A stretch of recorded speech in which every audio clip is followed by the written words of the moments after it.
Greetings.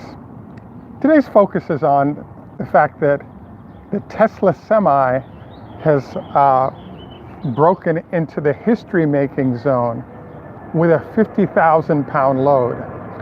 I wanted to note that the thumbnail that we're using today will flow on that. We also will cover some other notes from our visit to the U.S. headquarters of VW North America. So I wanted to kind of give you guys a little eyeball on where we are. As you know, this is one of my favorite spots here, and we're in Maryland. We're being kept an eye on by the ducks as well as some of the other sea creatures that are here. So you may not have been able to see the thumbnail that I wanted to show on our laptop, but we will put it as the thumbnail. What happened is Teslarati, I wanted to, thanks Josh. I want to note we can see all your comments and appreciate them, and we'll refrain from jumping into those comments until the end of the show, including say hello based on not wanting to ruin the repeat visitors who were not on the live show, but we'd appreciate your leaving comments at the end. So we've been kind of preparing for this show for multiple days. The reason was we wanted to sort of note that there's been a historic milestone achieved by Tesla and the Semi, and then we'll go on from there. But I'm very excited, blown away by what I saw. So what happened is Teslarati played some video that was provided by a Los Angeles-based Tesla owner of the Tesla semi-truck moving around greater Los Angeles with a 50,000-pound load of concrete bricks, you want to call them. They're basically construction materials. They're 5,000 pounds a piece approximately, and there are 10 of them as a load on the back of the truck. Now, I think what the process that I'm going to follow through here is sort of go through the facts as we know them, and then dive into what our interpretation of this whole situation might be. The first fact is that the truck was seen in greater Los Angeles on something called the 405 freeway. From what we can tell, because the 405 is jammed in the morning and at night, particularly at Culver City heading into the Tesla facility, we could say that the temperature is in that 60 to 70 degree range, sunny. We also can say that definitively that it was the red Semi that was configured in this way. So, you know, in theory, it could have been fake bricks like in Hollywood, but we're pretty confident that they were real. You know, so bottom line is that the truck has been seen, number one. Number two, it was seen carrying a full load that is suggestive of the fact that this truck is able to carry the full complement of 50,000 pounds to go with perhaps a 25 to 30,000 pound front end. So we're calling this historic because the only other situation in which electric vehicles have been moving this amount of load is in port situations when you have dedicated trucks that never leave the port area, so therefore they can tow very heavy loads without affecting the weight max that you're allowed on regular freeways. So I wanted to highlight the fact that this is historic. The truck might have been doing more trips, but we now have video and photo evidence of this trip having occurred. And I want to say I think it's totally awesome, hence why we wanted to make a show about it, and we wanted to note that it was historic for the reasons just described. Now, we've just sort of come through just the dirty facts. The red truck, 50,000 pounds, operating in Los Angeles, assuming it's operating out of the Tesla design studios there, and they were within 3 exits of the design studios, so we can say that all of those are facts, and you guys can't argue with it because I don't have an opinion, it's just the facts of the situation. Now let's get into what we feel are pretty awesome implications of this. The first thing is the fact that there's been an open question since the first day Tesla introduced what was the black truck but now is the red truck. And the open question was, why was it that both the silver truck and the red truck have not been doing runs together? And the answer that we came up with was the fact that, they can't do runs together.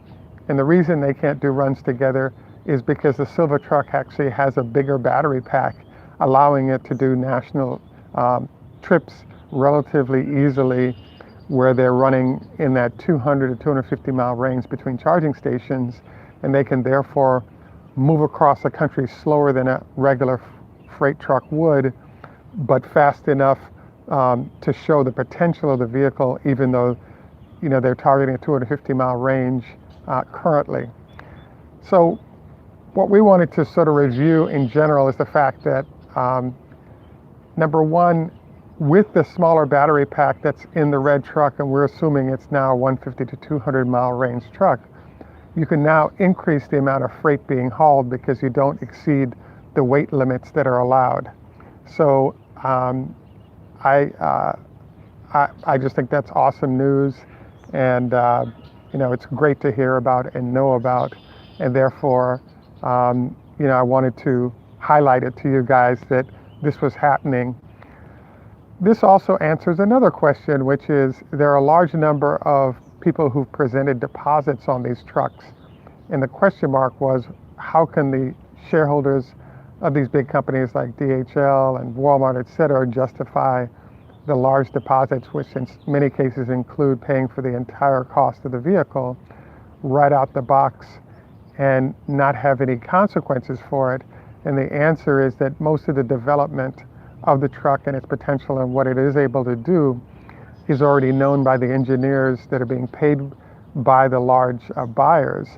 So even though it can kind of seem like a fraud from the fact that it hasn't been produced and there's been a lot of discussion, the fact that those engineers are able to ride on those trucks and monitor the output of data suggests that, one, the trucks are real, two, they're viable, and three, it's a matter of time before that viable solution can be produced at scale, and therefore all those early adopter buyers will now have a solution that they can enjoy and put to work within their operations. So I think it's terrific that this has occurred. The next thing we wanted to review is the fact that, the truck is doing these weights, but under very controlled temperature conditions, limiting the stress on the battery of having to warm things up to get them to work properly. So I wanted to just note that this is an awesome, everything considered going on right now, and it's noteworthy because, shoot, even if Tesla went under, the number of customers that would line up for a finished solution like this in large numbers would be in the thousands for hundreds of thousands of trucks. And so we think this is like earth-shattering, terrific news, and we're happy to see this transition. Another data point to share is the fact that, as you know, we did a show on the silver truck toting only 28,000 pounds in the form of 4 vehicles, plus the trailer behind it. And what this suggested was that perhaps the batteries were too heavy to really be considered as a viable solution going forward. And to see the truck in operation live with a real deal load on it moving is completely awesome. What this kind of suggests in the strategy of Tesla is there are going to be trucks that are capable of lower weights initially that can go the full 250 mile to 300 mile range on a daily basis that they're targeting at this level. But what it also suggests is what I call the dump truck strategy, where in some cases you'll have trucks that only go in the range of 100, 150 miles a day, and they're being recharged as they stop at let's say distribution centers or other things as they're making their rounds. And so we basically have 2 different iterations of trucks, and I believe that this iteration with the heavier weight is a really powerful statement of the potential for an electric truck to literally get out on the open road and be in a testing mode at full weights without being encumbered by a huge number of support vehicles, because it's unpredictable if the thing is going to go down. So we wanted to sort of dive into this as a special show to just highlight the fact that, number one, there's a reason why the red truck does not do long trips across country with the silver truck, because it's our belief that the battery configuration is different, allowing the weight of the vehicle to be reduced sufficiently that you can raise the amount of weight that the rear of that can be towed by that vehicle, and now putting it into the zone of being a real competitor to ICE diesel trucks, at least on these short range runs. I think just randomly, it's also interesting to note that Elon has talked about a truck being able to go 600 miles.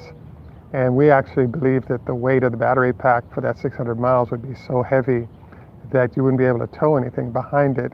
Hence why we really haven't seen a truck make an attempt at that run or be on the road in that configuration.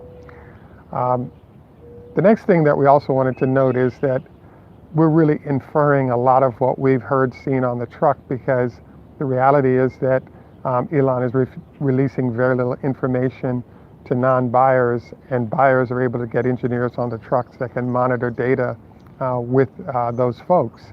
And they're having special meetings that allow them to test drive the truck and make sure the assumptions that have been argued by Tesla are actually occurring. So, cool. We just had a note by Steve. We have a distribution center in Bartlesville, Oklahoma, near Tulsa. And I think that the whole distribution model. The other thing I wanted to note is that I keep track of comments made by viewers relative to, is the truck viable or not? If you don't go 600 miles, it's not a real truck. You know, the reality is that, again, 70% of all trucks that are produced operate at 250 miles or less on a daily basis. So will this truck do 2,000 miles in 2 days? No. The fact of the matter is there are trucks that are needed to make those runs, and they'll probably stay diesel for the next 10 or 15 years.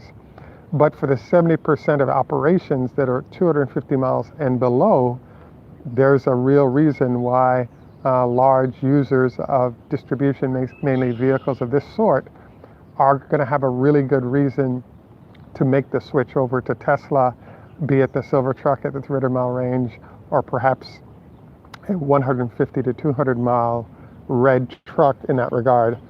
By the way, I just wanted to note, if you guys have a reason why, other than what we were thinking is, changing the color profile of the truck to reduce the amount of air conditioning needed, therefore less battery needed within the cabin. If any of you guys, just wanted to note in general that we're open to suggestions, ideas, or comments, because, input is always appreciated. They're running a silver truck now. We thought for the best battery performance conditions, a white truck would be appropriate, because it's the least energy hungry when it comes to a sunny environment. So, long-winded statement to say, congratulations to the folks at Tesla. Congratulations to the folks that are helping to drive the truck solution. I have to admit, Elon has a lot of discussion going on about what's going on with the Model Y and when it's coming out, etc. And I'm kind of stunned right now, because if in fact this truck works as we've seen on the road, and it can be done now, you could even ship it out to a secondary entity to produce, and that alone would double Tesla's sales in a year without a problem. So I'm a little bit confused as to why Tesla hasn't made a determined effort to use deposits from customers, and even greater top deposits they would get from customers, to put this baby in production near the Gigafactory, so that batteries not used in unsold Model 3s could actually be used in the truck, and we could get the company rolling fast with a solution of this nature. So I wanted to note that I'm really excited about it. The next thing that pops up is what's going on with Tesla stock. As you know, it's at the lowest. It got to the lowest point of the last couple of years at 224. It kind of bounced back up into the mid 30s. We're expecting it to be back into the 250s. This further exhibits why covered calls might make sense, because there's a lot of volatility there, even if the bias is kind of negative right now. I'd have to say that we want Tesla to succeed, but the fact of the matter is the market doesn't like. So there's a concept called uncertainty. So when you have very clearly defined sales and sales potential, the market likes that. So for example, Tesla got 400,000 orders for the Model 3 with $1,000 deposits.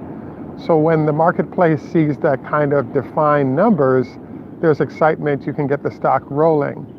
When you have the company with losses, it's somewhat opaque, the number of people who are still in line to purchase the vehicle and what configuration, i.e. it's a very cloudy picture as to what sales and revenue might be.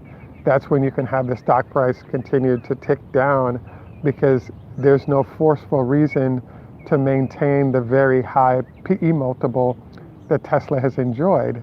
And so I think it's logical.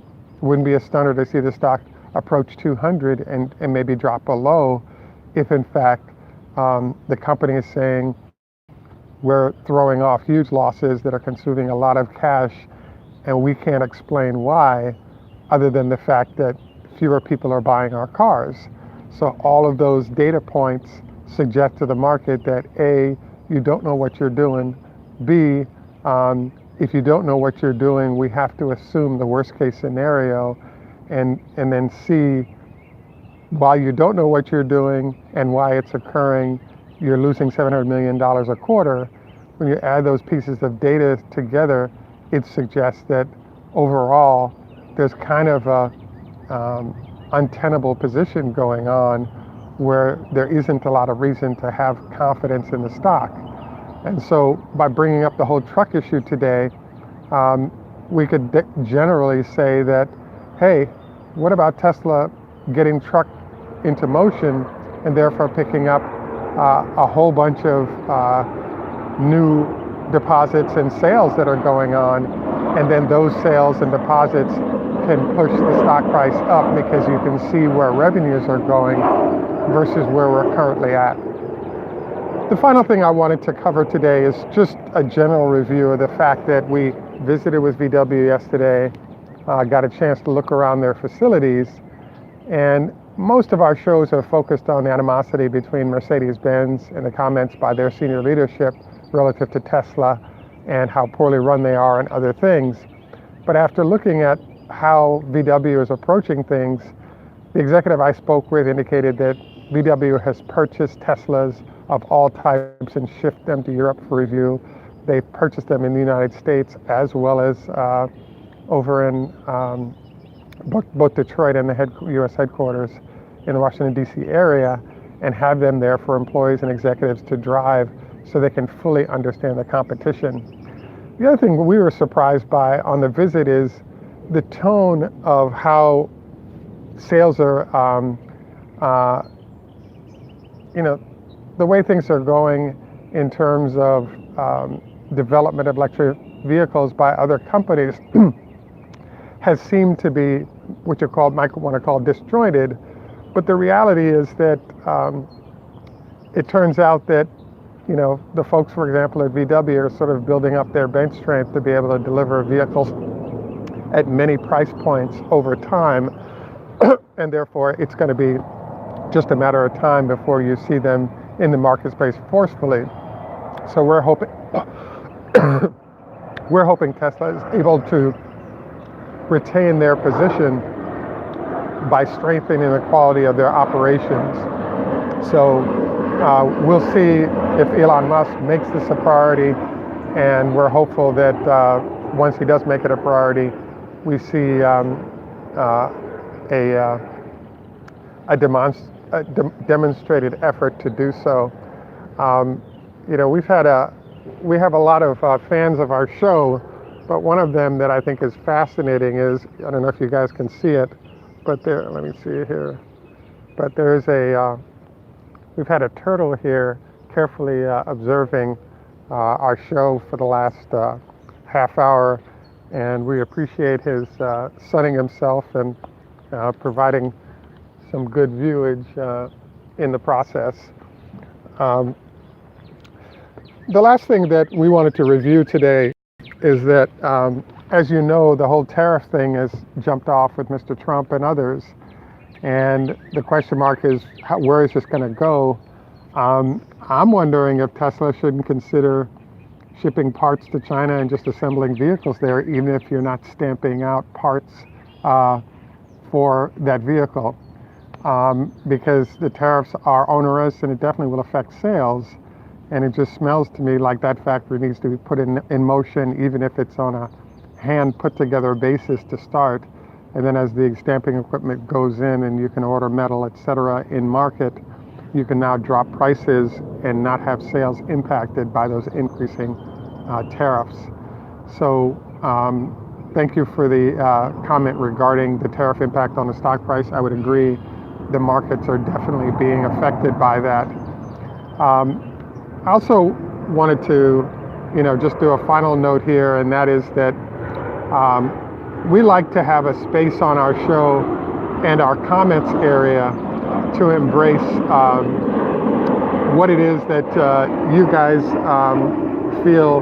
Well, we want to continue an ongoing survey, so we'd like to hear your comments if you've had any service issues or if you've had any triumphs relative to your experiences with Teslas. We'd like to hear about those because we can spread the news to others. It also gives an opportunity for other people to know about issues you might be having that the company should address, because we can highlight that in our show and it'll be highlighted in our comments as well. So we want to sort of generate data that we can all use to be better owners and stewards of the company and its potential. So, encourage any and all comments sort of in the space of how can we improve what's being done by the company or concerns or issues that users might be having. I wanted to, well, good job, Josh. Thanks for all the comments there regarding our mascot. I saw Donovan up there, I think Corey.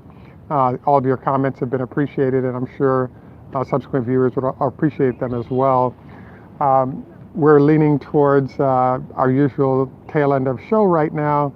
Today we're going to do an extended view of what's going on out here. Wow, I see a ferry going by here. Unfortunately, as we do our usual, exactly, Guillermo. Guillermo pointed out he was making money by shorting, and yes, you can make money as the stock is on its way down.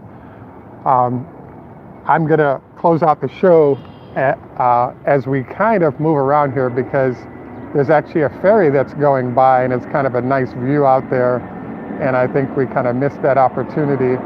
The problem here is that the best orientation for the sunlight is without the view. Good job on buying the dip on Tesla there, Josh.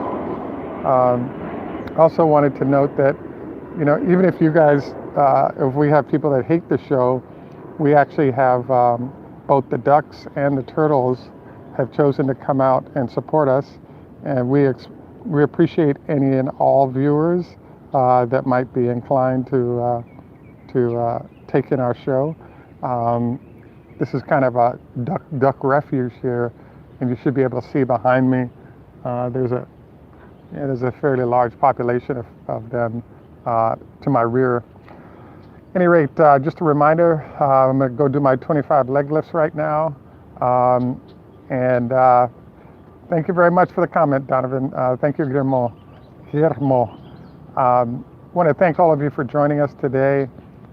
Just a reminder, we do have a Tesla Fan Insight at Facebook page. And thanks for the comments, Stephen and Donovan. We're going to post some extra photos of the parking lots of VW there for you guys to check out, as well as some semi photos that I thought were pretty good, and we're going to make it the thumbnail for this show. And just wanted to thank you again for joining us. This is Greg for Tesla Fan Insight. Tschüss, Max gut, au revoir, lehitraot, choda hafez. And given that the show's over, I can now go nature hunting with you guys, and I don't get in trouble because we don't have a good view or good sound.